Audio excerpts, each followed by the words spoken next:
안녕하세요. 잘들 지내셨죠? 기독교의 5강 기독론 예수 그리스도의 사역에 대해서 강의하도록 하겠습니다. 일단 예수님의 사역이니까 사역의 준비는 말라기부터 마태복음 그 중간 신구약 중간사가 있습니다. 예수님 탄생과 복음 전파를 위해서 준비된 시기죠. 첫째, 예언자들이 열방에 대한 예언이 성취되던 때였다. 아수르, 바벨론, 또 메디아라고 그러죠. 애굽, 에돔, 두로, 시돈, 모압, 암몬, 가사 등의 나라들이 이때 거의 다 이제 망했습니다. 자, 그 시대에는 페르시아 시대에서 헬라 시대로 전환됐던 시대였다 하는 겁니다. 헬라가 그리스죠. 알렉산더 대왕 말하는 그 짧은 전성기가 지나가고 헬라 제국이 4분이 되어서 150년 전쟁을 치렀던 시대였다 하는 겁니다. 네 번째는 로마가 온 세계를 정복해 가던 시대였다. 다섯 번째가 유대교가 이때 형성됐습니다. 여섯 번째는 많은 묵시문학 작품들이 기록되었습니다. 일곱 번째, 그 유명한 사회사본이 기록되었던 시대입니다. 여덟 번째는 마카비 혁명과 하스몬 왕가가 시작되었습니다. 그래서 이 마카비 혁명 때 다 마사다 여러분 다 들어보시죠. 다 이스라엘 장병들이 전멸한 그런 시대여서 묵시문학이 많이 있었던 시대입니다. 아홉 번째 보면 유대교 분파들이 이 시대에 생겨났습니다. 바리새파, 사두개파, 열심당원, 헤롯파, 에세네파. 뭐 대표적인 신약의 사람이 사도 바울이 바리새파죠.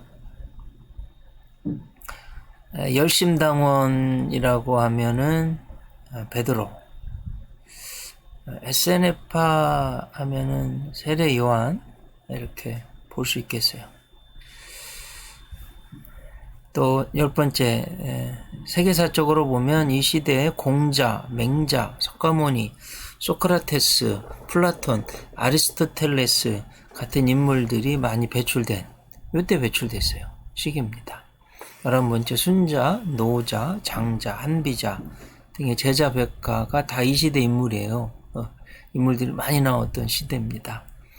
계약의 대가인 사모스, 피타고라스도 이 시대 사람이고 예레미야, 에스겔, 다니엘 같은 신앙의 인물들이 배출된 시기, 그리고 헬라 문화가 전 세계로 확대되었던 시대였다는 겁니다.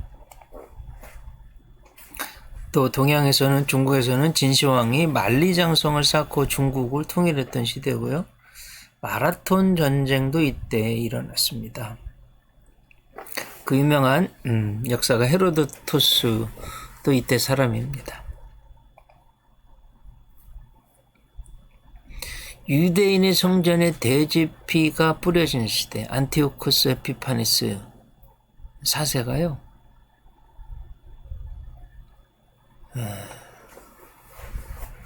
좀 이따 보시면 알겠지만 헬라 제국이 알렉산더가 죽고 나서 4개로 나누어진, 그래서 그때 이제 이집트를 정복하고 갔다가 전쟁에 지고 못 이기고 돌아오면서 화풀이를 이스라엘로 향해 가지고 예루살렘 성전에 가서 이스라엘 사람들이 가장 부정하다고 생각하는 게 돼지잖아. 이거 피를 막 성전에 갖다 뿌렸습니다. 말씀드렸듯이 알렉산더도 이 대왕도 이때의 사람이에요. 의사들의 표상인 히포크라테스도 이 시대 사람입니다. 지금 말씀드린 대로 주님 탄생 전 알렉산더가 세계를 정복하고, 그런데 인도까지 갔었죠. 근데 이제 죽고 나서 이렇게 네 나라로 나뉘어졌어요. 맨 왼쪽부터 보면 카산더, 리스미커스, 그 다음에 프톨레미 왕조, 셀루커스. 그런데 이제 우리가 성경이 직접적으로 연결되는 건 셀루커스하고 프톨레미예요. 아까 말씀드린 대로 안티오쿠스 에피파네스가 셀루커스를 다스렸는데 프톨레미를 정복하러 갔다가 정복하지 못하고 돌아오면서 그런 아주 나쁜 짓을 했습니다. 문화도 언어도 도로도 잘 준비되었다. 이제 문화적으로는 그리스 문화가 전 세계를, 또 그리스어가, 또 도로적으로는 모든 길은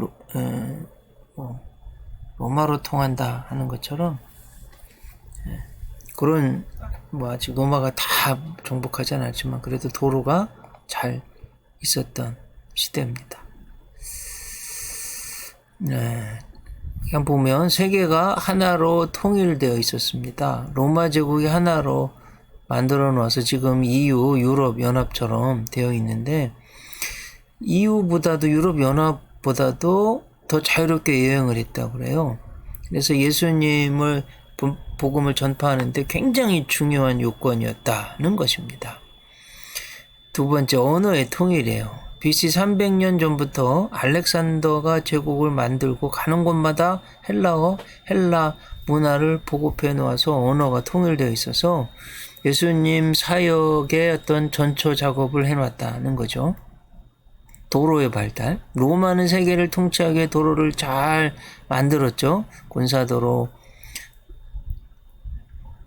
로마를 중심으로 모든 지역과 통하도록 만든 2차선 도로. 그래서 모든 길은 로마로 라는 말이 그때부터 생긴 거죠. 사도들이 선교 여행을 할 때 이 도로를 활용했어요. 네 번째는 디아스포라 유대인들입니다. 전 세계에 흩어진 디아스포라 유대인들, 그러니까 참 고난의 또 다른 선한 역할인 거죠. 아수르 제국, 또 바벨론 제국에 의해서 포로로 끌려가서, 또 페르시아 제국 내에서도 메데 페르시아 잘 아시죠? 그 유태인들이 다 돌아오지 않고 전 세계에 흩어져 살았어요. 그래서 사도들이 복음을 전하는데 그 흩어진 사람들이 회당을 만들었잖아요. 그 회당에 가서 복음을 전한 걸 알 수 있습니다. 자, 이제 그리고 나서 예수님이 오셨죠. 잘 아시듯이 주님, 인류, 우주, 역사의 기준이 예수님 탄생 전, 탄생 후, BC, Before Christ, AD, Anno Domini. 지난 시간에 다 살펴보았죠. 오신 목적이에요. 첫째, 자기 백성을 죄로부터 구원하기 위해서 마태복음 1장 21절 아들을 낳으리니 이름을 예수로 하라. 이는 그가 자기 백성을 그들의 죄에서 구원할 자. 예수님 이름 뜻이 그렇죠. 두 번째, 자기 목숨을 대속물로 주기 위해서. 마가복음 10장 45절 인자가 온 것은 섬김을 받으려 함이 아니라 도리어 섬기려 하고 자기 목숨을 많은 사람들의 대속물로 주려 함이니라. 또 죄를 정결케 하기 위해서 오셨다. 히브리서 1장 3절입니다. 이는 하나님의 영광의 광채시요 그 본체의 형상이시라. 그의 능력의 말씀으로 만물을 붙드시며 죄를 정결하게 하시는 일을 하시고, 죄를 지으면 한문에 죄자 말씀드렸죠. 여러분 머릿속에 생각해 보세요. 한문에 죄자는 넉사자 밑에 안일비자를 썼습니다. 이 넉사는 동서남북이죠. 안일비. 그러니까 죄를 지으면 동서남북 어디를 가도 안 된다는 거예요. 이걸 인간의 힘으로는 안 되니까 예수님이 오셨습니다. 그리고 예수님 기독론의 가장 중요한 것 중에 하나가 하나님의 신성과 인성이 예수님 안에 부족함이 없고 충돌함도 없고 완전하게 있으시다는 거예요. 자, 마귀의 위를 멸하기 위해서 오셨다. 예수님 이 땅에. 요한일서 3장 8절입니다. 죄를 짓는 자는 마귀에게 속하나니 마귀는 처음부터 범죄함이라. 하나님의 아들이 나타나신 것은 마귀의 일을 멸하려 하심이라. 이렇게 말씀해 주세요. 히브리서 2장 14절 15절 자녀들은 혈과 육에 속하였음에 그도 또한 같은 모양으로 혈과 육을 함께 지니심은 죽음을 통하여 죽음의 세력을 잡은 자 곧 마귀를 멸하시며 또 죽기를 무서움으로 한평생 매여 종노릇하는 모든 자들을 놓아주기 위해서 예수님이 오셨다는 거예요. 너무 중요한 본문이니까 잘 알아두시고 여러분도 예수님 믿으니까 마귀 사탄을 지지 말고 멸하신 주님처럼 이기시기를 바랍니다. 제가 성경에서 굉장히 중요하게 생각하는 본문인데요. 마가복음 9장 귀신 들린 아들을 가진 아버지가 예수님께 왔을 때 그 고백한 말이잖아요. 귀신이 어디서든지 그를 잡으면 거꾸러진대요. 거품 흘리고 이를 갈고 파리해지고 22절 보니까 귀신이 그를 죽이려고 불과 물에 자주 던졌나이다. 그러니까 죽고 싶은 사람이 어디 있어요? 그리고 뭐 물에 불에 뛰어드는 사람이 어디 있어요? 그러니까 내 몸, 마음, 영혼인데 귀신이 이렇게 잡으면 귀신한테 잡히면 내 마음대로 안 되는 거예요. 하나님 주신 영혼인데 그렇게 되면 안 되겠습니다. 그래서 예수님이 쫓아내 주셨죠. 귀신아 내가 내게 명하노니 그 아이에게서 나오고 다시는 들어가지 말라. 이렇게. 귀신이 소리 지르며 나갔대요. 예수님이 하신 일이에요. 너무나 중요한 거예요. 그래서 우리도 마귀 사탄과 싸워 이기고 사탄의 졸개인 귀신한테 치면 안 되겠어요. 여러분들도 꼭 이기시기 바랍니다. 예수님이 오신 목적 하나님의 나라를 이 땅에 임하게 하기 위해서 마가복음 1장 15절 이르시되 때가 찼고 하나님의 나라가 가까이 왔으니 회개하고 복음을 믿으라. 예수님이 이게 첫 번째 설교예요. 때가 찼다. 하나님의 나라가 가까이 왔다. 회개하고 복음을 믿으라. 이건 입에 딱 붙어 계셨으면 좋겠어요. 때가 찼고 하나님의 나라가 가까웠으니 회개하고 복음을 믿으라. 이건 꼭 좀 아셨으면 좋겠어요. 예수님의 첫 번째 설교. 예수님의 육성으로 첫 번째 설교하신 게 때가 찼고 하나님의 나라가 가까웠으니 회개하고 복음을 믿으라. 이거예요. 여섯 번째, 양들의 생명을 풍성하게 하기 위해서 요한복음 10장 10절 잔 텐텐 이건 너무너무 중요한 거예요. 도둑이 사탄이죠. 오는 것은 도둑질하고 죽이고 멸망시키려는 것뿐이요 내가 온 것은 양으로 생명을 얻게 하고 또 풍성히 얻게 하려는 것이라. 이거 암송하는 분들은 할렐루야고요. 혹시 못하시는 분들 계시면 요한복음 10장 10절 꼭 암송하시면 좋겠습니다. 예수님 오신 목적 일곱 번째, 죄인들을 구원하여 하나님의 나라에 들어가게 하기 위해서. 요한복음 6장 39절. 나를 보내신 이의 뜻은 내게 주신 자 중에 내가 하나도 잃어버리지 아니하고 마지막 날에 다시 살리는 이것이니라. 예수님이 이 땅에 오신 너무나도 중요한 것은 예수님께 속한 하나님의 자녀들 하나도 잃어버리지 않고 마지막 날에 또 다시 살리는 거예요. 우리는 다시 살 줄 믿습니다. 그래서 누가복음 23장 43절에 보면 양편 강도 중에 한 사람 회개하고 예수를 믿었잖아요. 그 사람 마지막 구원시키셨어요. 자, 예수님의 이제는 예수 그리스도의 삶 그리고 사역. 왜냐면 족보부터 좀 봐야 되겠어요. 마태복음의 족보는 아브라함과 다윗의 자손 예수 그리스도의 세계 제목으로 시작한 마태복음 족보는 법정 족보라고 그러죠. 유대인들에게 족보는 신원 확인, 우리 어떤 주민등록증 같은 것처럼 중요한 거죠. 마태는 이스라엘의 전체 역사 속에서 예수님이 태초부터 아담의 후손으로, 아담 때부터 쭉 아담의 후손이 아니라 아브라함의 후손이죠. 그래도 아담까지 올라가죠. 이스라엘 전체 역사가 예수 안에서 성취되었다는 걸 역사적으로 보여주고요.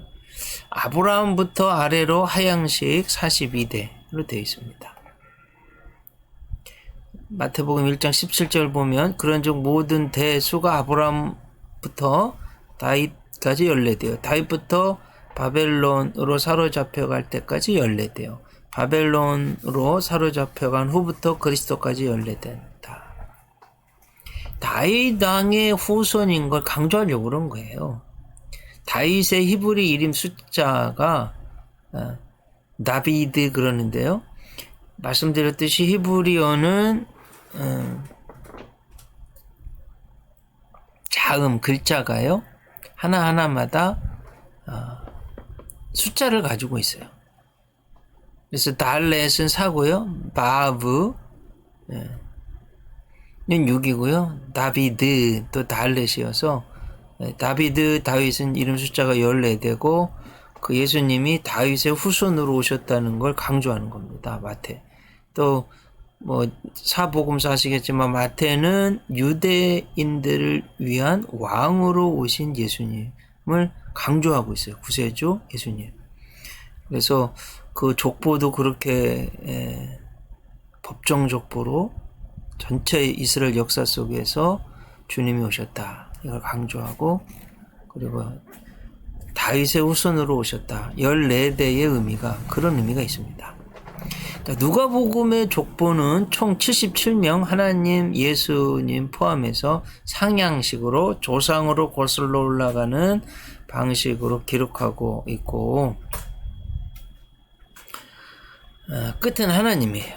자, 보면 누가복음 3장 38절 그 위는 에노스요 그 위는 셋이요 그 위는 아담이요 그 위는 하나님이시니라. 누가복음의 상향식 구조는 다음 세 가지 하나님의 구속사의 경륜을 설명합니다. 첫째, 예수 그리스도의 기원이 첫사람 아담까지 올라간 것을 통해 예수 그리스도는 태초부터 종말까지 존재할 모든 인간과 깊은 연대를 맺고 계신 분이다 하는 거예요. 둘째, 예수 그리스도로부터 시작하여 하나님으로 끝마친 것은 사람들이 아는 대로는 요셉의 아들인 이렇게 말했는데 좀 예수님을 깔보고 인간적으로만 보려고 하는 그런 사람들. 물론 누가복음이 인자이신 Son of Man, 인자이신 예수님 강조하긴 하지만 거기에 신적 기원이 있다는 걸 증명하고 있습니다. 셋째, 예수 그리스도가 여자의 후손으로 인류 구원의 언약을 완전히 성취시키기 위해서 오신 분이다 하는 걸 증거하고 있습니다. 또 이제 예수님 어린 시절도 좀 보면 딱 누가복음에만 나와요. 대략 3번 나오는데 누가복음 2장 40절 아기가 자라가며 육체적 건강이죠. 강하여지고 어떤 정신적 건강이죠. 마인드 육체는 피지컬 그러죠. 지혜가 충만하며 영적인 성장 스피리추얼 하나님의 은혜가 그의 위에 있더라. 그래서 여러분들의 자녀손들이 키도 잘하고 강건해지고 지혜도 충만한 하나님의 은혜가 그의 위에 충만한 그런 분들 되시기 바랍니다. 2장 52절 예수는 지혜와 키가 자라가며 하나님과 사람에게 더욱 사랑스러워 가시더라. 어디를 가든지 사랑스러운 사람 여러분들이 그런 분들 되시기 바랍니다. 축복합니다. 누가복음 또 2장 51절 예수께서 함께 내려가사 나사렛에 이르러 순종하여 받으시더라. 효도하시는 예수님인 걸 알 수 있어요. 육신적으로. 자, 예수님의 성인식이 있습니다. 누가복음에 부모가 해마다 6월절이 되면 누가복음 2장 41절 예루살렘으로 간 거예요. 42절 12살 되었을 때에 그들이 이 절기의 관례를 따라 성인식 한 거예요. 그때 이제 예수님 잊어버렸었잖아요. 예수께서 이르시되 어찌하여 나를 찾으셨나이까? 내가 내 아버지 집에 있어야 될 줄을 알지 못하셨나이까? 이렇게 이야기했죠. 예수님의 세례식이 너무 중요해요. 그리고 삼위일체론 네, 가장 중요한 성경적 근거가 이 누가복음 3장 21절 22절이에요. 백성이 다 세례를 받을새 예수도 세례를 받으시고 기도하실 때 하늘이 열리며, 세례 받기 전에 이제 기도하셨는데 하늘이 열렸대요. 성령이 비둘기 같은 형체로 그의 위에 강림했대요. 예수님 계시죠? 성령도 비둘기 형체로 강림했죠. 하늘로부터 소리가 나기를 너는 내 사랑하는 아들이라 내가 너를 기뻐하노라. 하나님 음성이 있었습니다. 동시에 성부, 성자, 성령 하나님이 계셨어요. 또 강조하고 싶은 건 누가복음은 기도의 복음서, 기도의 신학이 가득 들어 예수님 기도하셨어요. 특별히 세례 받으실 때, 기도하실 때 하늘이 열렸다. 하늘의 축복의 문도 열렸다. 그래서 기도는요, 하나님의 축복의 문을 여는 열쇠며 사탄의 침입을 막는 자물쇠입니다. 사무엘 체드윅이라는 영국 감리교 목사님이 한 말이고요. 기도는 하나님의 축복의 문을 여는 열쇠요, 사탄의 침입을 막는 자물쇠다. 또 앤드류 모레이라는 남아프리카 공화국 선교사가요, 기도는 인간의 무능과 하나님의 전능을 연결하는 이음줄이다. 이렇게. 기도 꼭 해야 됩니다. 자, 여기서 이제 예수님 세례 받을 때 신학적으로 이스라엘 사람들 가운데, 유대인들 가운데 이단이 나왔어요. 에피온주의. 기독교 최초 이단이에요. 뿌리는 유대교 율법주의자예요. 예수 그리스도를 주로 인정을 하긴 했지만 유대교식으로 해석했어요. 이단이라는 건 다를 이 끝단자. 예수님 믿는 것 같지만 끝에 가서 달라지는 거잖아요. 그러니까 하나님 외에 다른 하나님을 모시는 것은 신성모독이다. 그래서 단지 예수는 인간 예수고 세례받을 때 성령이 임해서 예언자처럼 쓰임받았다. 이렇게 말했어요. 그러니까 예수님의 신성을 인정하지 않는 거죠. 그럼 이단인 거예요. 이제 에비온주의는 예수를 믿음과 동시에 또 율법을 준수해 구원받는다. 이상한 걸 가르친 거예요. 자, 이 에비온파가요, 우리 이제 교과서에 나오죠. 이슬람교에 심대한 영향을 끼쳤습니다. 참 선지자 개념, 모세와 예수를 동일선상에 취급하고, 그러면서 마호메트도 동일선상에 놓는 거죠. 자, 도케티즘, 이제 예수님 세례받을 때 또 거기서 나온 이단의 한 종파예요. 그리스어로 보이다라는 뜻이 도케오인데, 이 어원에서 나온 건데요. 그래서 예수의 몸은 단지 그냥 환상으로 보인 것 뿐이다. 예수님의 신성만 강조한 극단적 이단이에요. 하나님의 아들 예수 그리스도는 참된 인간의 몸을 가지지 않았고 그저 보였을 뿐이다. 어떻게 참신이 더러운 죄인의 몸을 가질 수 있느냐. 단지 헛개비 그림자로 그렇게 보였을 뿐이다. 도케오. 그래서 도케티즘, 신학사에서 굉장히 중요한 내용입니다. 즉 예수님이요 참된 혈과 육이 사람이 아니라면서 예수님의 또 인간성을 또 부정하는 극단적인 또 이단이죠. 그래서 예수님이 십자가에 달리고 고난받는 것은 환상일 뿐이라고, 그가 죽고 부활하는 것은 중요하지 않다고 믿었던 이상한 이단들, 이게 이 뿌리가 지금까지도 이어지고 있는 거예요. 자유주의 신학으로 이어지고 있습니다. 나중에 영지주의자 이단 사상과 하나가 되죠. 도케티즘을 예수님이 가짜로 보였다고 하여서 가연설, 이제 신학 서적을 읽다 보면 가연설, 도케티즘 알고 계셔야 됩니다. 영지주의, 나스티시즘 그러는데요. 영적 지식이 중요하다고 믿는 이단 사상이에요. 예수님이 육체로 오심을 부인하는 극단론자들이에요. 자, 이 사람들은요, 영은 거룩하고 선하고 육체는 악하고 더럽다. 그래서 구세주가 육신의 몸을 입고 올 수는 없다고 보는 영적 존재로 본 거예요. 이 영지주의 이단에서 두 가지 극단적 이단이 나옵니다. 대부분 현대 이단들이요, 여기에 속해요. 하나는 극단적 경건주의, 육신은 악하고 영혼은 선하기 때문에 육신을 괴롭게 하고 극단적 영적 생활을 해야만 구원받는다 강조한 이단이에요. 뭐 대부분 이단들이 예를 들면 신천지, 굉장한 어떤 또 말세를 강조하고 육체는 악하기 때문에 극단적으로 경건해야 된다 하는 거예요. 다른 하나는 육신적 타락주의입니다. 악한 육체이기 때문에 어떻게 살아도 상관없고 예수님의 보혈이 다 구원해주기 때문에 영적 생활만 중요하다고 보는 거예요.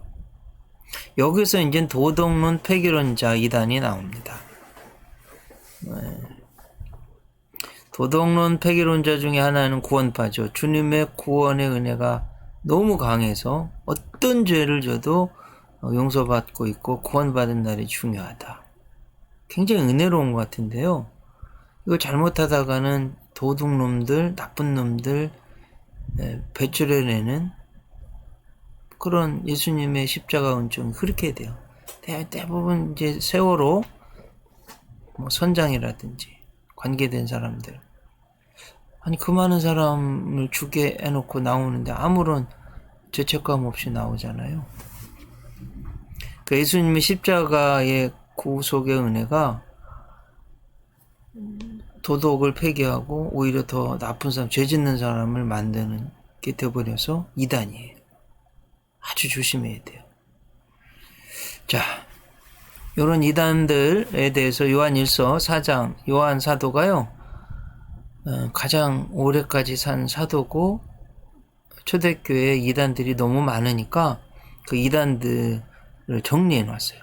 보시겠습니다. 사랑하는 자들아, 영을 다 믿지 말고 오직 영들이 하나님께 속하였나 분별하라. 많은 거짓 선지자가 세상에 나왔음이라. 이로써 너희가 하나님의 영을 알지니 곧 예수 그리스도께서 육체로 오신 것을 시인하는 영마다 하나님께 속한 것이요, 예수를 시인하지 아니하는 영마다 하나님께 속한 것이 아니니 이것이 곧 적그리스도의 영이니라. 오리라 한 말을 너희가 들었거냐. 지금 벌써 세상에 있느니라. 아리우스주의가 있는데, 이단 예수님은 하나님 아버지와 동등한 신성을 가지신 분이 아니라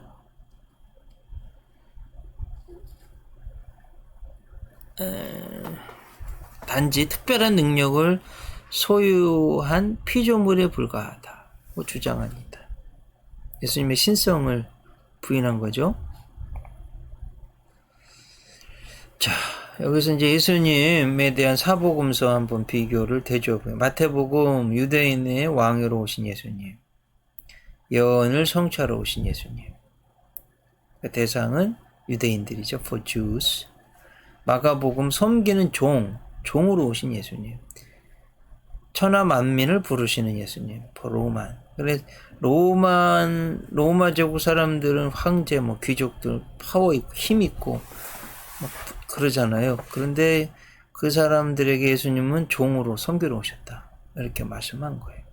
누가복음은 죄인을 찾으시는 인자로서 예수, Son of Man, 여인의 후손으로 오신 예수님, for Greek, 그리스 사람들을 위해서 써주신 복음서, 요한복음, 하나님의 아들 주님이신 예수님, 말씀이 육신이 되신 예수님, 성육신 기독론, 그다음 로고스 기독론, 케노시스 기독론, 신현현의 기독론, 지난 시간에 공부한 거 기억나시죠? 대상은 누구냐? 인류 모든, for all, 그랬습니다. 인류 모든 사람을 위한. 예수님 사역의 시작합니다. 사역의 시작. 마태복음 9장 35절. 예수께서 모든 도시와 마을에 두루 다니사 그들의 회당에서 가르치시며 천국 복음을 전파하시며 모든 병과 모든 약한 것을 고치시니라.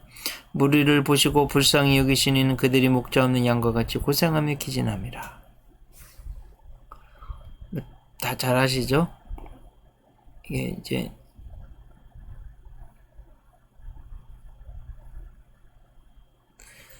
회당에서 가르치셨다. 티칭 미니스트리. 천국 복음을 전파하셨다. 프리칭 미니스트리.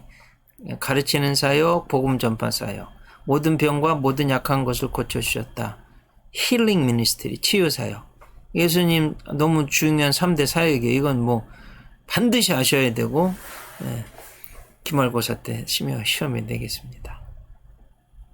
예수님 뭐 하나님 말씀 가르치시고요.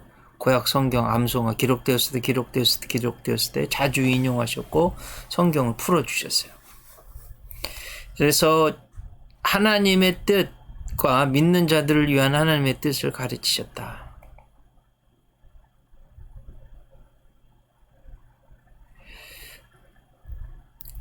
자,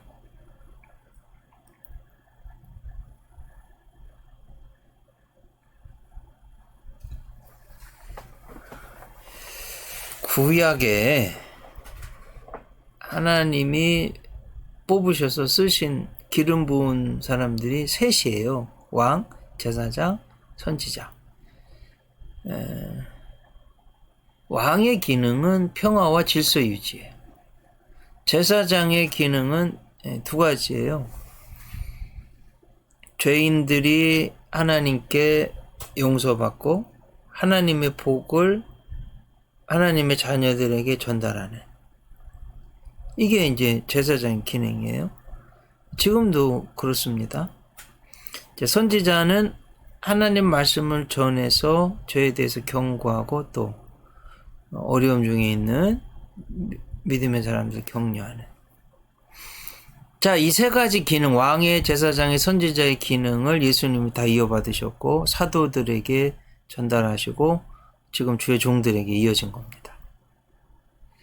요 세 가지 기능도 꼭 좀 아시고 이것도 기말고사에 좀 제가 내보려고 그래요. 두 번째, 이제 복음 전파 사역 프리칭 미니스트리 하셨다. 예수님 복음 전파. 예수님 메시지 핵심은 하나님의 나라. 예수님 하나님의 나라가 그분의 인격과 삶과 사역 속에 이미 임했다. 그래서 예수님 첫 설교 말씀드렸죠. 때가 찼고 하나님의 나라가 가까웠으니 회개하고 복음을 믿어라. 예수님 비유 많이 사용하셨는데요. 오시면 비유로 가르치실 것이라는 예언도 성취하고 또 서민들 잘 알아듣게 하기 위해서, 그리고 강팍하고 교만한 당대 종교 지도자들은 도무지 무슨 말인지 이해하지 못하게 하기 위해서. 비유 해석의 그리고 가장 중요한 점은 예수님의 비유는 그저 비유로 끝나지 않고 그것이 현실이다, 실제다, 팩트다. 예를 들면 부자와 거지 나사로 비유잖아요. 그건 한 예로 들었더니 아니에요. 팩트입니다. 그래서 천국과 지옥에서는 물 한 방울도 왔다 갔다 할 수 없고요. 죽은 나사로가 가서 전에도 부자 형제 5이 모세와 선지자들, 주의 종들의 설교를 듣지 않으면 구원받을 수 없다고, 그렇게 말씀, 설교의 중요성을 가르쳐 주신 거예요. 세 번째는 치유사역, 힐링 미니스트리. 마태복음 4장 24절, 그의 소문이 온 수리아에 퍼진지라 사람들이 모든 앓는 자, 곧 각종 병에 걸려서 고통당하는 자, 귀신 들린 자, 간질하는 자, 중풍병자들을 데려오니 그들을 고치시더라. 이 기적을 연사도는 표적이라고 했고 헬라어는 세메이온, 직접 번역한 게 사인이에요. 그러니까 그 표적의 의미는 뭐냐? 예수님이 메시아 구세주인 것을 보여주는 사인이라는 거예요. 이를 통해서 예수님의 사랑이 나타나고 하나님의 은혜가 나타나고, 치유사역의 궁극적인 목적은 예수님께서 십자가에 달려 죽으시고 부활하셔서 우리를 죄와 사망에서 구원하신 분이다. 뭐 그걸 제가 예수님의 치유 사역을 다 정리해서 강의실에서 나눠드리려고 하는데 성주순례 갔다 와서 프린트해서 여러분들에게 나눠드리도록 하겠습니다. 요한복음 20장 29절 예수께서 이르시되 너는 나를 본 거로 믿느냐 보지 못하고 믿는 자들은 복되도다 하시니라. 예수께서 제자들 앞에서 이 책에 기록되지 아니한 다른 표적도 많이 행하셨으나 오직 이것을 기록하면 너희로 예수께서 하나님의 아들 그리스도이심을 믿게 하려 하며 또 너희로 믿고 그 이름을 힘입어 생명을 얻게 하려 함이니라. 그래서 요한이 주목하는 이적들 7가지 있는데요. 수많은 기적이 있는데 딱 7가지만 썼어요. 그 이유는 요한복음의 특징이 예수님이 만유의 구주 되신 걸 모든 사람을 위해서 증거하기 위한 복음서라고 말씀드렸잖아요. 그래서 이제 7가지만 선별했는데 굉장한 의미가 있습니다. 첫 번째 기적이 요한복음 2장에서 가나 혼인잔치에서 물로 포도주 만들었다잖아요. 질을 초월하셨다. 여러분 과학의 제1되는 법칙이 질, 양, 보존의 법칙이라고 그래요. 질은 안 변한다. 사람 속은 안 변한다는데 예수님은 질도 값어치 없는 것에서 값 있는 것으로 바꾸셨다는 거예요. 그러니까 지옥 갈 영혼을 천국 갈 영혼으로 바꾸실 수 있다는 거예요. 여기는 저는 그렇게 사람의 성품은 성격은 안 변한다. 저는 바뀔 수 있다고 믿습니다. 체질도 안 변한다. 예수님 믿으면 바뀔 수 있어요. 강건 체질로. 제가 상당히 옛날에 초등학교 때 공부를 좀 잘해서 반장도 하고 아마 제가 1등으로 졸업한 것 같아요. 초등학교까지는. 그래가지고 하여튼 뽑혀서 동화 구연대에 나갔는데 반을 대표해서 잘 연습했는데 교장 선생님 있고 막 이런 데서요 나갔다가 2학년 때인가 뭐 그런 것 같아요. 제대로 하지도 못하고 쫄고 말해요. 소극적이어서 내성적이어서. 그러고 왔던 사람인데 저는 지금 설교는요 어디 가서 하라고 그래도 합니다. 대통령이 앉아있어도 상관없고 총장에 아니 뭐 세계 최고의 학자가 앉아있어도 괜찮아요. 하는 거예요. 전합니다. 저에게 주신 은혜대로. 그러니까 이제 질도 성질도 성품도 바뀔 수 있다. 믿으시기 바랍니다. 두 번째 오병이어의 기적이잖아요. 보리떡 5개, 물고기 2마리. 양은 안 변하는데 주님 손에 붙잡히면 양도 변한다는 거예요. 우리 대한민국 그랬잖아요. 보릿고개 정말 굶어 죽었는데 지금은 양적으로 너무 축복받아가지고 어떻게 하면 덜 먹을까 하고 있잖아요. 세 번째 왕의 신하의 병을 고쳤는데 여기 여러분 이 비유는 대부분 백부장의 비유로 또 생각하는데 뭐 왕이라도요 예루살렘이고 예수님 주 사역지가 갈릴리니까 몇십 킬로 떨어졌잖아요. 멀리 떨어져 있어도 공간을 초월해서 주님은 고치실 수 있다. 베데스다 38년 된 병자 고치셨잖아요. 38년이라는 시간도 초월하시는 분이다. 무리를 걸으셨어요. 자연법칙을 초월하시는 분이다. 날 때부터 소경된 자 요한복음 9장이잖아요. 예수님은 운명도 초월해서 우리를 고쳐주실 수 있다 이거예요. 죽은 나사로 살리셨다. 죽음도 초월하시는 분이다. 모든 것을 초월하는 구세주다. 이게 이제 요한복음. 예수님 사역과도 연관되어서 소개해드립니다. 너무너무 중요한 거죠. 네 번째는 이제 구제 사역도 있다.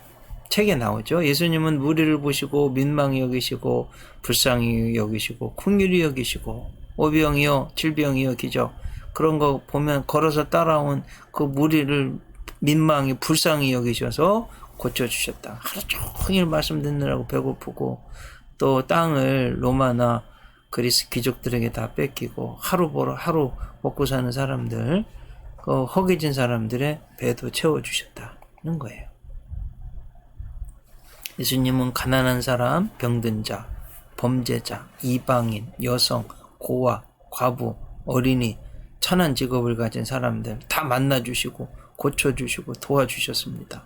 심지어 창녀도 만나주시고 고쳐주셨어요. 사람 숫자에도 안 들어가는 어린이 여성도 귀중히 여기셨다. 예수님의 사역 가운데 우리가 꼭 기억해야 되고, 이제 앞으로 만약에 뭐 섬기시든지 교사나 뭐 인도자나 속장이나 뭐든지요, 그리고 전도사님으로 섬기실 때 꼭 명심하셔야 돼요. 뭐 굉장히 권력이 있다든지 돈이 있다든지 유력한 사람이라면 다 가서 막 이렇게 해요. 근데 정말 별 볼 일 없는 사람이 오면 교역자들도 좀 무시해요. 이건 아닌 것 같아요, 저는. 그러지 않기를 바랍니다. 다 똑같이 돼야 돼요.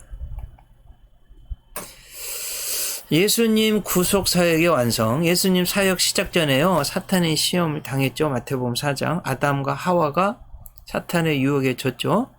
예수님은 그렇지만 말씀으로 이기셨습니다.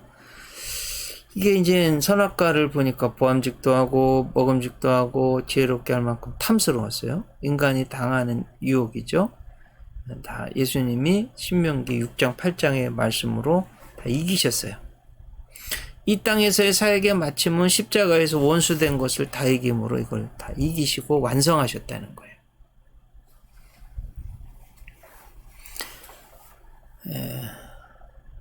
예수님도 돌덩이 떡덩이 되게 하라.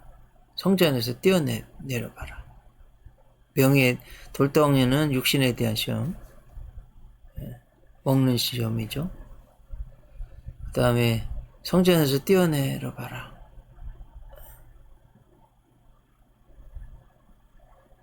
지혜롭게 할 만큼 또 탐스러운 거죠. 천하 만국의 영광을 보여주었죠. 보암직 또한. 그러니까 아담과 하와가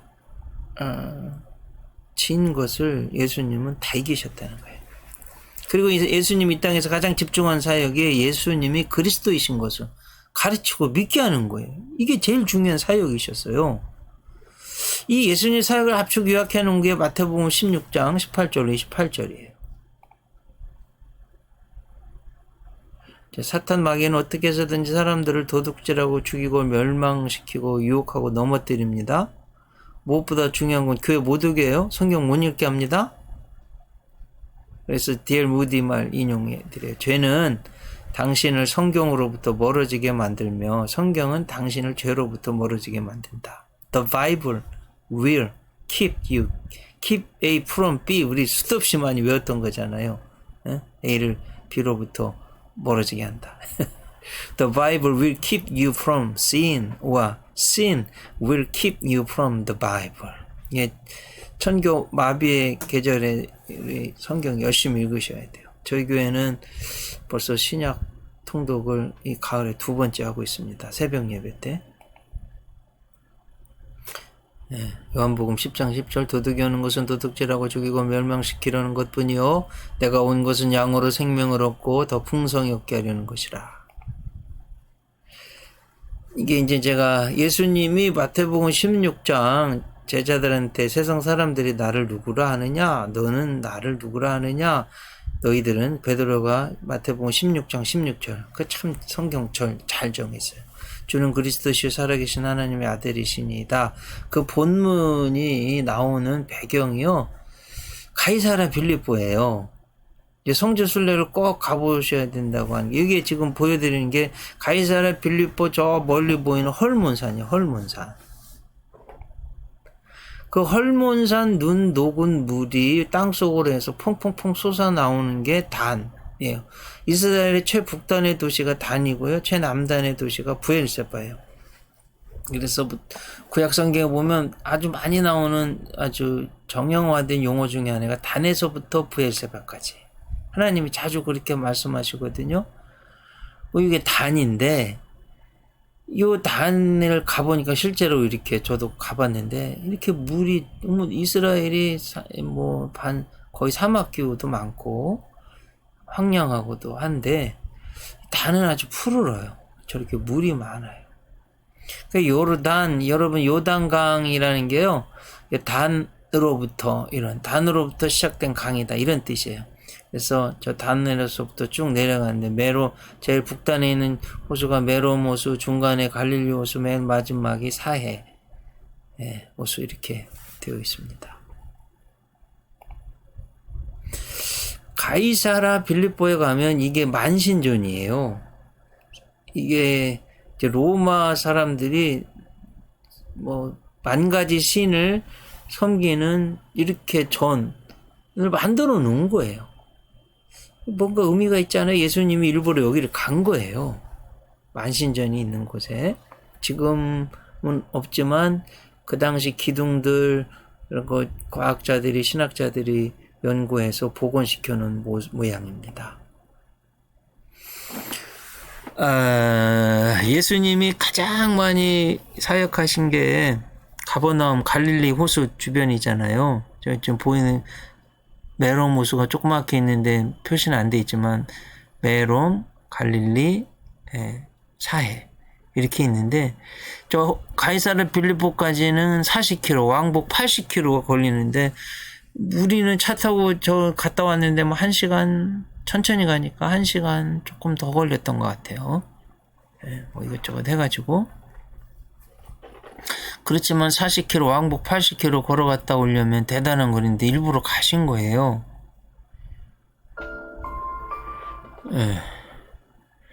그 예수님 사명은 인간의 죄를 대속하는 거죠. 그리고 사탄의 머리인 죽음을 정복하는 겁니다. 하나님의 자녀를 천국으로 인도하는 것. 예수님은 하나님이 약속하신 그리스도시요 구주십니다. 그것을 사람들에게 알리는 것이 너무 중요하죠.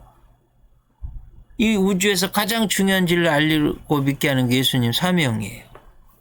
그 제자들을 가이사르 빌립보로 데리고 가셨어요. 이스라엘에서 아마 교육하기 가장 좋은 장소 중 하나, 헐몬산입니다. 헐몬산은 2815m 백두산보다 높습니다. 만년설이 있고 눈 녹은 물이 흘러나서 맑은 물이 흐릅니다. 교육하기에 쾌적해요. 말씀드렸듯이 더 중요한 의도가 있어요. 분봉왕 헤롯 빌립이 화려하게 확장해서 디베르 황제를 기념해서 붙인 거예요. 가이사랴는 카이사르 황제, 그리고 빌립은요 자기 이름 붙여가지고 가이사르 빌립 이렇게 붙인 거예요. 여기 이제 판신전과 만신전 있다. 다 돌로 만든 우상이다. 세상 사람들은 만 가지 신을 섬기는데 너희는 나를 누구라 하느냐? 주님만이 구세주입니다. 이걸 믿느냐 안 믿느냐 한번 확인해 보시기 위해서 그러니까 현장 교육을 하신 거죠. 왕복 80km 말씀드렸죠. 우상 숭배의 본거지에서 예수님이 제자들에게 지금 묻고 계신 거예요. 예수께서 빌립보 가이사랴 지방에 걸어가신 거예요. 상당한 의미가 있죠. 네. 더러는 세례 요한, 엘리야, 예레미야나 선지자 중 하나라. 네. 자, 예수님의 복음 선파의 목적. 그 사도 베드로가 주는 그리스도시요 살아계신 하나님의 아들이시니다. 마태복음 16장 16절이죠. 이걸 봤을 때 예수님의 티칭, 프리칭 미니스트리 가장 중요한 건 힐링도 마찬가지죠. 그리고 나눔도, 헬핑 미니스트리도 예수님이 그리스도 구주시다는 걸 증거하는 거예요. 이르시되 너희는 나를 누구라 하느냐? 주는 그리스도시요 살아계신 하나님의 아들이시니이다. 16장 16절. 자, 여기 잘 들으셔야 돼요. 예수께서 대답하여 이르시되 바요나 시몬아 네가 복이 있도다. 이를 내게 알게 하는 혈육이 아니요 하늘에 계신 내 아버지시니라. 이제 교회를 세우는 거예요. 본문 통해서. 또 내가 내게 이르노니 베드로라 너는 베드로라 내가 이 반석 위에 내 교회를 세우리니 음부의 권세가 이기지 못하리라. 성경에 처음으로 교회가 나온 거예요. 주님의 교회. 여기가.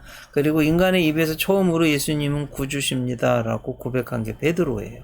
그 고백을 들으시고 이제 됐다.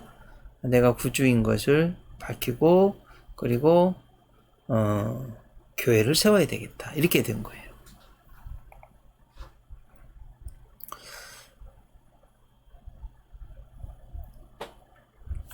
저는 이 반석, 이 너무 중요한 거예요.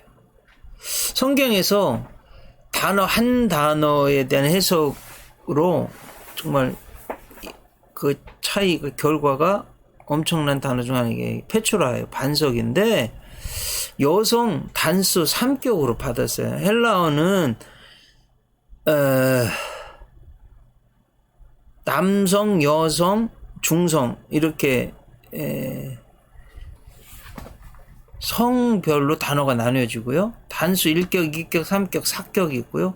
복수 1격, 2격, 3격, 4격이 있고 단수, 복수 다 마찬가지로 남성 명사, 여성 명사, 중성 명사 이렇게 있어요. 그러면 이게 사람들이 지금 여기서 이 반석 위에라고 그랬죠. 이 반석 위에 교회를 세우는데 음부의 권세가 이기지 못하리라는데 교회를 어디 세우니? 이 반석이에요. 캐톨릭은 이 반석을 인간 베드로라고 해석해요. 그래서 천국 네가 땅에서 매면 하늘에서도 매고 땅에서 풀면 하늘에서도 풀리리라. 천국 열쇠를 권 받느냐 못 받느냐는 이 어떤 천국 열쇠 이 권위를 교황한테 주었다고 해석해요. 교황 중심주의 신앙을 갖는 거예요, 지금도. 근데 우리 개신교회는 그게 아니다. 주는 그리스도시요 살아계신 하나님의 아들을 믿습니다는 그 믿음 위에 교회가 세워졌다. 이렇게 보는 거예요. 교회에 주셨다. 이렇게 해석하는 거예요. 여러분, 뭐가 맞는 것 같아요? 저는 성경을 아무리 보고 원어로도 봐도 이게 반석이요, 페추라, 여성 단수 3격을 썼는데, 이게 어떻게 여성 단수 3격이 베드로가 될 수 있어요? 아니잖아요. 제가 그래서 이제 여담으로 말씀드리면, 제가 딸 아들 이렇게 넷 낳았잖아요. 큰 딸은 사도 바울, 세인트 폴, 그 남자 이름에서 그 여성 명사를 폴린 그래. 폴린, 페이스 캠 이렇게 줬고요. 둘째는 베드로 사도를 닮으라고 베드로 이름이 페트로스인데 남성 이름은 여성 이름은 페트라예요. 페트라 호프킴 이렇게 했고요. 셋째는 지혜로우라고 소피아 그릭 말이죠. 지혜 호프킴. 넷째는 사랑받는 자 잔 호프킴 이렇게 이름 줬어요. 여성이에요. 그래서 천국 열쇠를 어디다 주셨냐? 교회에 주신 거예요. 자, 셋째, 음부의 권세를 이기시는 사역. 베드로라, 내가 이 반석에 내 교회를 세우리니 음부의 권세가 이기지 못하리라. 내가 천국 열쇠를 내게 주리니 네가 땅에서 무엇이든지 매면 하늘에서도 매일 것이요 네가 땅에서 무엇이든지 풀면 하늘에서도 풀리리라. 너무나 중요한. 요한일서 3장 7절 자녀들아 아무도 너희를 미혹하지 못하게 하라. 의를 행하는 자는 그의 의로우심과 같이 의롭고 죄를 짓는 자는 마귀에게 속하나니 마귀는 처음부터 범죄함이라. 하나님의 아들이 나타나신 것은 마귀의 일을 멸하심이라. 꼭 기억하시기 바랍니다. 넷째, 십자가로 죄를 사하시는 사역. 예수님 사역 너무 중요하죠. 이때로부터 예수 그리스도께서 자기가 예루살렘에 올라가 장로들, 대제사장들, 서기관들에게 많은 고난을 받고 죽임을 당하고 제3일에 살아나야 할 것을 제자들에게 비로소 처음으로 이제 나타내시는 거예요. 십자가 대속에. 그는 허물과 죄로 죽었던 너희를 살리셨도다.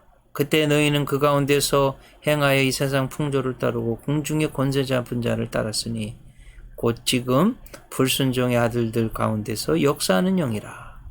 전에는 우리도 다 그 가운데서 우리 육체 욕심을 따라 지내며 육체와 마음에 원하는 것을 하여 다른 이들과 같이 본질상 진노의 자녀였더니 궁일이 풍성하신 하나님이 우리를 사랑하시 그 큰 사랑을 인하여 허물로 죽은 우리를 그리스도와 함께 살리셨고 너희는 은혜로 구원을 받은 것이라. 그때 너희는 그리스도 밖에 있었고 이스라엘 나라 밖에 사람이라. 약속의 언약들에 대하여는 외인이요 세상에서 소망이 없고 하나님도 없는 자이더니 이제는 전에 멀리 있던 너희가 그리스도 예수 안에서 뭘로요? 그리스도의 피로 가까워졌느니라. 구원받은 거예요. 자, 이 피의 복음 너무 지금도 과학이 피를 만들지 못하잖아요. 예수님 피값이 우리 생명값이에요. 예수님이 십자가에서 피를 쏟으신 이유는 나의 죄값을, 생명값을 예수님 피값으로 사시기 위해서요. 저는 성경에서 가장 중요한 이 피의 복음 근거의 성경을 레위기 17장 11절, 히브리서 9장 22절 부흥할 때마다 복음 전할 때마다 암송해서 전하는 복음. 육체의 생명은 피에 있음이라. 내가 이 피를 너희에게 주어 단에 뿌려 너희 생명을 속하게 하였나니 생명이 피에 있으므로 피가 죄를 속하느니라. 율법을 조차 거의 모든 물건이 피로서 정결케 되나니 피 흘림이 없은즉 죄 사함이 없느니라. 아멘. 자, 여기서 이제 가상 7은 예수님의 사역, 나에게 직접적으로 연결되는 것. 가상 7헌은 들어보셨지만 가상 7헌도 꼭 아셔야 돼요. 예수님이 십자가에서 7군데에서 상처가 나시고 흔적이죠. 흔적은 고난은 자 피를 흘리셔서 첫째 머리에 가시면류관. 이스라엘에 가보니까요 우리 막 손가락 이만한 가시더라고요. 로마 군병들이 막대기로 해가지고 올려서 푹 눌러서 우리 머리를 뚫고 예수님 머리를 뚫고 들어가서 피를 흘리셨죠. 우리 머리로 지은 죄를 생각으로 지은 죄를 용서하기 위해서. 등에 채찍 맞은 것 잘 아시지? 이사야 53장 저가 채찍에 맞음으로 너희가 나음을 입었도다. 우리 몸의 질병을 약함을 체휼하시고 고치시기 위해서. 세 번째 네 번째 양손에 못 박히신 건 내가 손으로 지은 죄를 용서하시기 위해서. 양발에 못 박히신 것은 내가 가지 말아야 할 곳을 가고 발로 지은 죄를 용서하시기 위해서. 일곱 번째 옆구리에 창이 찔리셔서 물과 피를 다 쏟으신 것은 내 몸으로 지은 모든 죄를 용서하시기 위해서입니다. 꼭 아셔야 돼요. 그가 찔림은 이사야 53장 5절 그가 찔림은 우리의 허물 때문이요 그가 상함은 우리의 죄악 때문이라. 그가 징계를 받음으로 우리는 평화를 누리고 그가 채찍에 맞음으로 우리는 나음을 받았도다. 우리는 다 양 같아서 그릇 행하여 각기 제 길로 갔거늘 여호와께서는 우리 모두의 죄악을 그에게 담당시키셨도다. 이게 믿겨져야 했는데요. 그래서 예수님의 사역, 십자가 사역 너무 중요한 걸 설명드립니다. 대속 substitutionary atonement. 여기 atonement 한번 여러분 at 전치사잖아요. one 하나의 몬트 명사 대속이거든요. 단번에라는 단어들이 모여 있는 거예요. 유학하면서 배운 건데 재밌죠. 대신 속한다는 의미로 예수님께서 죄인을 대신하여 죄에 대한 하나님의 진노와 형벌을 받으시고 보혈을 흘려 죄의 값을 지불하심으로 죄인들을 구원하신다는 뜻의 복음의 핵심 진리. 꼭 아셔야 돼요. 대속. 대신하여 죽으셨다. 이러면 간단히 알겠어요. 자, 예수님의 대속을 가장 잘 설명하는 거예요. 6월절 어린 양. 다 잘 아시죠? 이스라엘의 장자를 대신해서 어린 양이 죽었는데 오후 3시 예수님이요 십자가에 달린 날이 정확하게 6월절이고 돌아간 시간이 오후 3시입니다. 소름 돋게 똑같죠. 제6시로부터 온 땅이 어두우면 신약 성경에 나오는 시간은 우리 시간 하려면 6 더하기 하면 됩니다. 6 더하기 6은 12시제 제9시까지 그러면 오후 3시잖아요. 제9시쯤 예수께서 소리질러 이르시되 엘리 엘리 람마 사박다니 하고 이렇게 50절 예수께서 다시 크게 소리 지르시고 영원히 떠나가시니라. 맞죠? 네, 정확하죠? 자, 예수님이 죽으실 때 마태복음에 보면 3가지 기적이 있었어요. 성소 휘장 위로부터 아래까지 찢어져서 둘이 됐다. 휘장은 죄인들이 하나님께 나아가는 길이 막힌 건데 찢어졌기 때문에 위로부터 하나님께 나아가는 길이 열린 거예요. 그래서 구원은 우리 인간의 어떤 구제, 선행, 인간의 힘이 아니라 하나님이 주시는 거다. 이걸 상징하고 있죠. 땅이 진동하며 바위가 터졌다. 저는 이것도 기적이라고 봐요. 세계관의 가치관의 변화가 반드시 일어나야 된다. 이 세상에 그동안 어떤 무슬림이라든지 힌두교, 불교, 어떤 머티리얼리즘, 공산주의, 물질론 이렇게 가졌던 모든 잘못된 에피큐리아니즘, 향락주의 이런 것들이요 다 무너져야 돼. 그리고 세 번째, 무덤들이 열려서 자던 성도들의 몸이 일어났다. 이게 예수님 부활할 때 생긴 기적이에요. 여러분은 잊기 바랍니다. 구원의 길이 활짝 열렸다. 하나님으로부터 인간이 아닌. 땅이 진동하고 바위가 터졌다. 우리 세계관, 가치관, 신앙관이 무너지고 예수님으로 다시 세워져야 된다. 예수님 믿으면 죽은 자도 부활한다. 너무나 중요한 거. 둘째는 대속죄일 아사셀 염소. 대속죄일은 유대력 7월 10일, 히브리어로 욤 키프로 그러는데 욤은 날이고요. 키프로는 덮다, 덮어주는 날, 죄로부터 덮어주시는 날. 그리고 죄가 덮어지고 죄 면제받는 날. 1년에 한 번 제비 뽑아 대제사장이 하나님 앞에 속죄제사 드리러 들어가는 날. 이스라엘의 모든 죄를 용서받는 날이에요. 똑같은 몸무게 모양을 가진 염소 준비해요. 하나는 하나님 위해서, 하나는 아사셀을 위해서 제비 뽑아 정합니다. 그중 아사셀 염소는 이스라엘 백성 모든 죄를 대신 지고 광야에서 죽어요. 자, 한번 보세요. 레위기 16장 21절. 아론은 그의 두 손으로 살아있는 염소의 머리에 안수하여 안수한 다음 이스라엘의 죄를 아사셀 염소한테 전가시킨다는 거죠. 이스라엘 자손의 모든 불의와 그 범한 모든 죄를 아뢰고 그 죄를 염소의 머리에 두었대요. 성경이 분명히 말씀하죠. 미리 정한 사람에게 맡겨 광야로 보낼진 염소가 그들의 모든 불의를 지고 우리의 모든 불의를 다 지고 접근하기 어려운 땅에 이르거든 그는 그 염소를 광야에 놓을지니라. 아멘. 자, 이렇게 제가 그림을 준비해 왔는데요. 몸무게, 색깔, 크기 다 똑같은 염소를 가지고 와요. 이렇게 안수해서 이스라엘 백성의 죄를 전가시켜요. 그리고 옛날에는 광야에 이제 풀어놓았는데 이게 살아서 돌아오네요. 예수님 당시에는 낭떠러지에서 이렇게 가서 밀어서 떨어뜨려서 죽었다고 그래요. 여러분 혹시 감지하시는지 요 끈이 도망갈까봐 제사장하고 염소하고 묶어 있는데 떨어뜨리니까 이 하얀 게요 빨간색으로 바뀌어서 용서받았다고 그래요. 이사야 1장 18절. 너희의 죄가 주홍 같을지라도 눈과 같이 이어질 것이요 진홍같이 붉을지라도 양털같이 희게 되리라.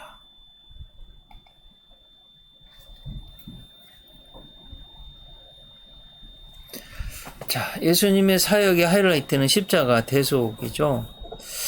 그 십자가 대속을 네 가지로 설명드리려고 하고 우리 파이널 리그잼의 기말고사에 내겠습니다.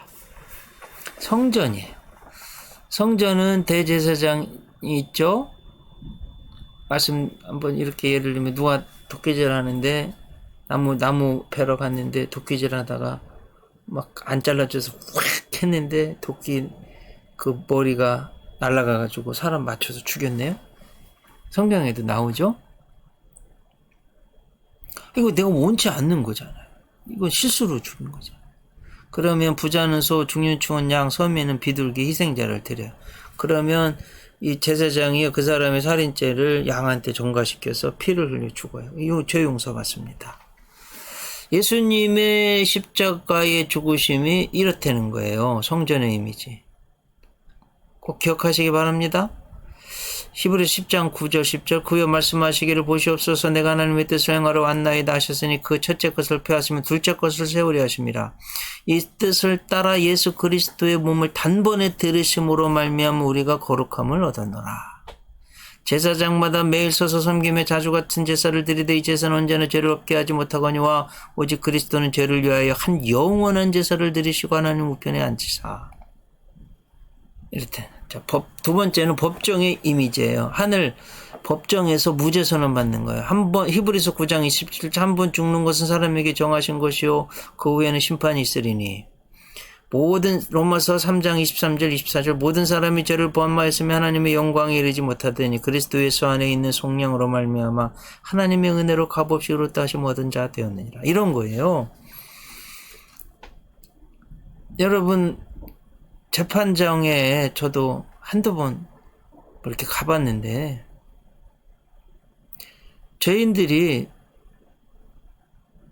재판장에서 가장 원하는 게 뭔지 아세요?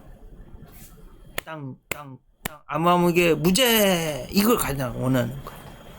자, 우리도 이제 한번 죽은 다음에 하나님 법정에 선대요. 심판이 있대요. 성경이니까 1.16도 변함이 없죠.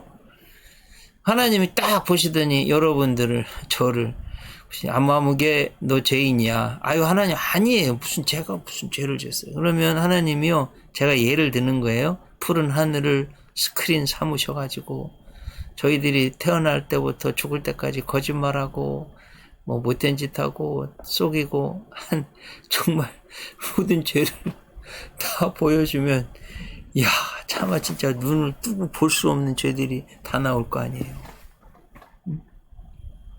어떻게 하면 좋대요. 그러면 이제 아무 말도 못하고 가만히 있으면 하나님이 아무게 지옥 하려고 하는 순간에 예수님이 잠깐만 하나님 변호사 돼주시는 거예요. 영주가 이런 죄가 있지만 저를 믿었으니 하나님 제 피가 또 묻어 있으니 용서해 주세요. 그래?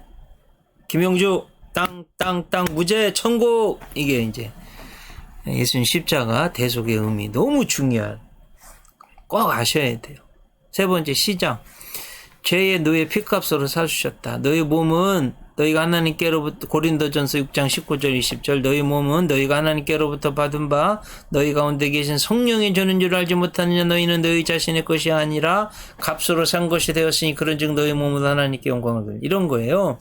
여러분 노예 시장에서 흑인 노예가 어떻게 하면 자유로워집니까? 그 노예 값이 얼마든 비싸든 어떻게 되든 그 값을 지불하면 자유를 주면 끝.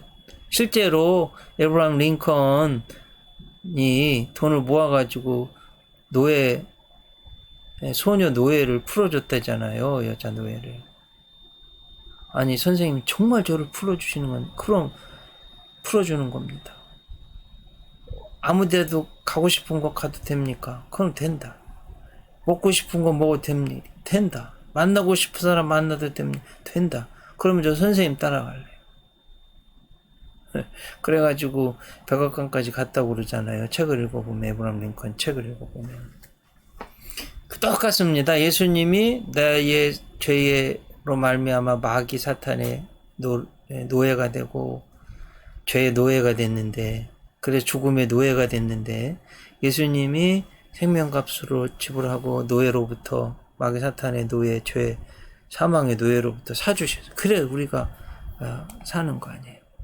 네 번째 가정이에요. 아버지와 불화한 아들 예수님 중보로 화목해 되는 거예요.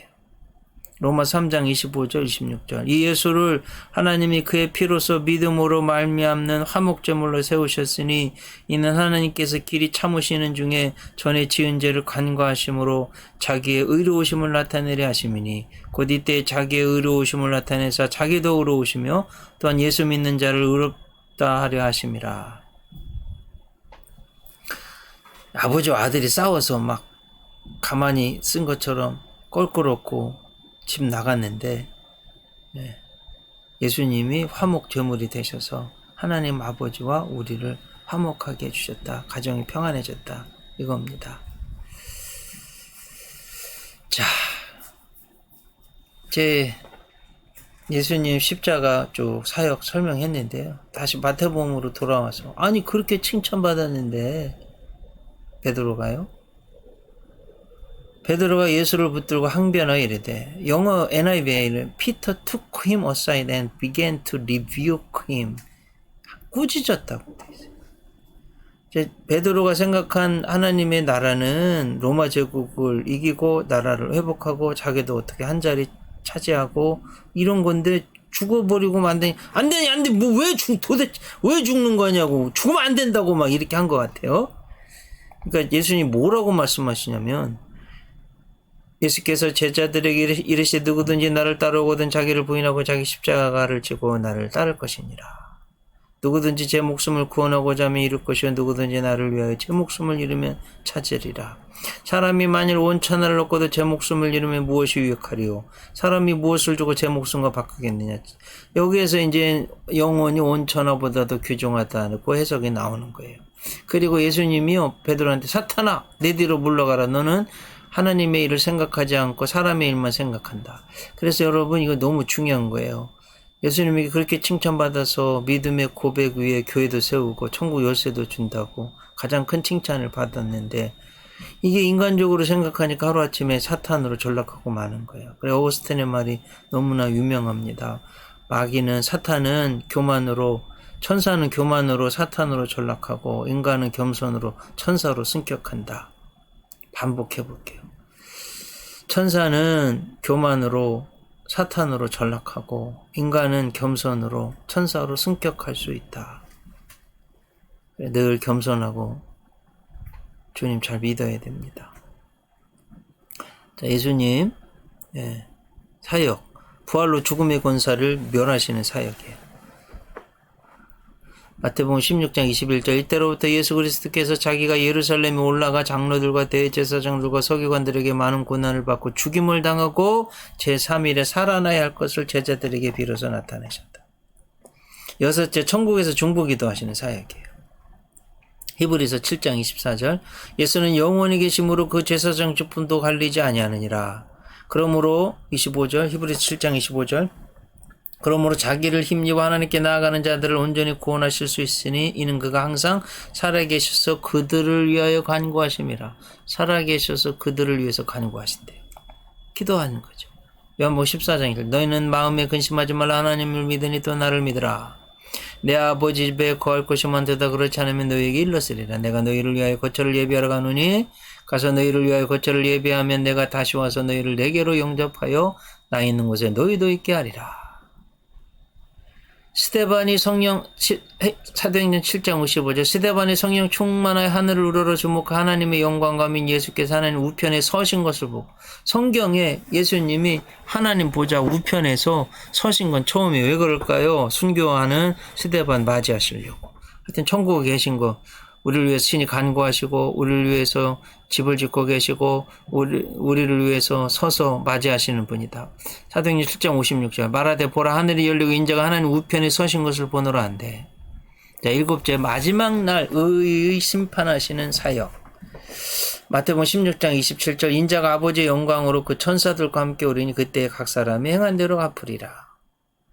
28절 진실로 너희에게는 여기 서 있는 사람 중에 죽기 전에 인자가 그 왕권을 가지고 오는 것을 볼 자들도 있느니라. 자, 이렇게 해서 예수님의 사역 마치도록 하겠습니다. 공부 잘 하시고 조금 빨리 했는데 여러분에게 예수님 잘 믿고 또 주님 복음 잘 전하시고 귀하게 쓰임받는 분들 되시기를 축복하고 성지순례 다녀와서 뵙겠습니다.